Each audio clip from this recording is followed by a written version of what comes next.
저와 여러분의 삶 가운데 하나님의 평강과 기쁨과 소망이 가득하여 넘치시기를 주님의 이름으로 축복합니다. 하나님께 드리는 예배는 그리스도인들의 생활 양식이며 정체성이라고 해도 과언이 아닙니다. 하나님은 아론과 그의 아들 제사장들과 이스라엘 자손 전체를 향해 제사와 제물에 대한 명령을 준엄하게 선포하고 있습니다. 이 말씀에 담긴 하나님의 뜻이 저와 여러분의 모두의 예배 가운데 이루어지기를 소망합니다. 제물은 드리기 전부터 이미 하나님의 것입니다. 사실 사람이 가진 모든 것이 원래 하나님의 것이지요. 그래서 제물을 회막문으로 끌고 와서 하나님 앞에 예물로 드리라고 말씀하십니다. 성도는 자기의 몸을 거룩한 산제물로 하나님께 드려야 하는 사람들입니다. 그것이 예배이지요. 우리 삶은 다른 무엇이 아닌 하나님께 드려져야 합니다. 하나님 아버지가 우리를 예수의 피로 값주고 사셨기 때문이지요. 사람이 제물의 피를 흘리는 것은 하나님 앞에서 해야 하는 일입니다. 사람이 자기를 위해 짐승을 잡고 자기를 위해 짐승의 피를 흘리는 것을 하나님은 기뻐하지 않으십니다. 그런 사람은 백성 중에서 끊어져야 한다고 말씀하고 있습니다. 제물은 자기를 위한 것이 아닙니다. 하나님께 드려지는 것입니다.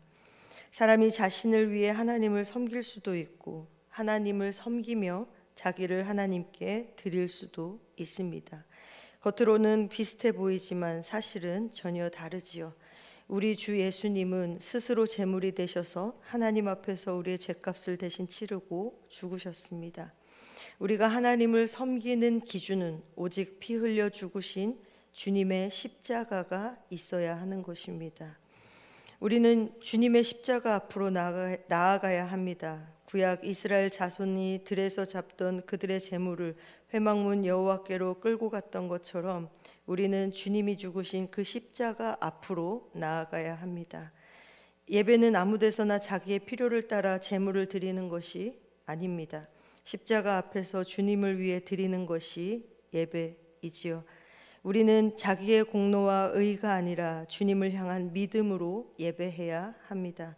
하나님을 섬기는 사람은 자신을 위해 아무 데서나 제물을 드리지 않습니다. 오직 하나님께 자기의 인생을 드리는 것입니다. 제물의 피는 제단에, 기름은 불살라 향기로 하나님께 드려집니다.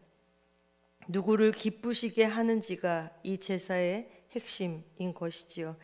하나님께 드려 하나님을 기쁘시게 할 것인지 아니면 숫, 염소, 우상에게 드릴 것인지에 달려 있다고 말하고 있습니다. 사람은 자기를 기쁘게 하기 위하여 우상을 섬깁니다. 그러나 우상에게 드리던 예배가 끊어져야 우리는 진정으로 하나님 앞에 온전한 예배를 드릴 수 있습니다. 저와 여러분의 예배의 대상은 누구입니까? 하나님입니까? 아니면 우상입니까? 저와 여러분이 십자가 앞에서 누구를 기쁘게 할지를 선택할 수 있어야 합니다. 이것은 하나님의 회중에 들어와 있는 모든 사람들에게 내려진 하나님의 명령입니다. 그가 이스라엘 자손이든 그들 중에 거류하고 있던 나그네이든 모두가 지켜야 하는 하나님의 명령이었습니다. 하나님의 백성은 자기를 기쁘게 하기 위해 살아가는 사람들이 아닙니다. 하나님을 기쁘시게 하기 위해 자기의 인생을 드리는 사람들이지요. 그래서 우리는 하나님을 예배해야 합니다. 십자가 앞에서 주 예수의 이름을 의지하여 보좌 앞으로 나아가야 합니다. 하나님을 기쁘시게 해야 하고 하나님을 기뻐하는 사람들은 하늘 영광, 하나님의 보좌 앞에서 그 하늘의 기쁨을 맛보게 되는 것입니다. 죄악벗은 우리 영혼이 기뻐 뛰며 춤출 수 있게 되는 것이고 우리가 함께 드린 예배가 늘 놀라운 기쁨과 영광과 축제의 자리가 되어야 하는 것입니다. 저와 여러분의 삶의 자리가 그리고 우리가 함께 드리는 예배가 그 놀라운 기쁨과 영광의 축제의 자리가 되기를 주님의 이름으로 축복합니다. 우리 몸에 흐르는 피는 체중의 약 7, 8%를 차지하고 있습니다. 한 달 주기로 묵은 피가 새로운 피로 교체되지요. 그렇게 볼 때에 피 몇 방울은 크게 대단해 보이진 않지만 온몸 온몸의 혈액 3분의 1 정도를 잃어버리면 과다출혈로 생명에 큰 위협이 오게 됩니다. 육체의 생명이 피에 있다고 하신 하나님의 말씀은 의학적으로도 사실인 것이지요. 하나님은 고의적으로 혹은 편의에 따라 피를 빼지 않고 고기를 먹는 것을 금지하셨습니다. 만약 이를 어기는 사람은 이스라엘 백성이든지 거류민이든지 하나님이 직접 내 얼굴에 대하여 그를 백성 중에서 끊어버리신다고 말씀하고 있습니다. 속죄의 피로 하나님과의 관계가 화목하게 되고 반대로 그 피를 함부로 대하는 사람은 하나님에게서 끊어진 것입니다. 따라서 하나님의 백성은 속죄의 피를 가볍게 여길 수는 없습니다. 단순히 피를 먹는 행위를 넘어서 하나님과의 관계를 나타내고 있기 때문인 것이지요. 하나님이 이스라엘 백성들에게 피를 주신 이유는 그 피를 제단에 뿌려 죄를 속하기 위해서였습니다. 하나님은 11절에서 내가 이 피를 너희에게 주어라고 말씀하고 있습니다. 그리고 로마서 6장 23절에서는 죄의 값이 사망이다라고 기록하고 있죠. 피 흘림이 없으면 죄 사함이 없는 이유는 우리의 생명이 이 피에 있기 때문입니다. 피는 우리의 것도 아니고 우리 마음대로 할 수 있는 것도 아닙니다. 흠없는 어린 양, 화목제물이 되신 예수님의 피도 마찬가지이지요. 하나님이 우리에게 주셨지만 그것을 당연하게 여기거나 우리 마음대로 이용할 수는 없는 것입니다. 그 은혜를 받은 사람들은 십자가 앞에서 늘 두려워함으로 그 피를 기억하고 감사해야 하는 것이지요. 생존을 위해서 짐승이나 새를 사냥하여 잡는 경우에는 피를 땅에 쏟고 흙으로 덮으라라고 기록하고 있습니다. 모든 생물은 그 피가 생명과 일체되기 때문이지요. 제사를 드리기 위한 목적이 아닐지라도 피는 똑같이 다루었습니다. 제단에서 흘린 피로 속죄한 사람은 삶 가운데에서도 그렇게 살아야 했습니다. 제단에서 피를 대하는 마음 그대로 삶의 현장에서도 피를 대해야 했습니다. 예배가 일상의 삶으로 연결되는 지점은 속죄의 피를 대하는 자세였습니다. 이것은 지금도 마찬가지이지요. 오직 그리스도의 피가 하나님을 예배할 수 있는 유일한 길입니다. 우리가 어디에 있든지 우리가 어떠한 삶을 살아가고 있든지 이 사실은 변치 않는 것이지요. 스스로 죽은 짐승이나 들짐승에게 찢겨 죽은 것을 먹는 일은 기본적으로 금지되었지만 예외적으로 먹게 되었을 경우에는 자기의 옷을 빨고 물로 몸을 씻어야 했습니다.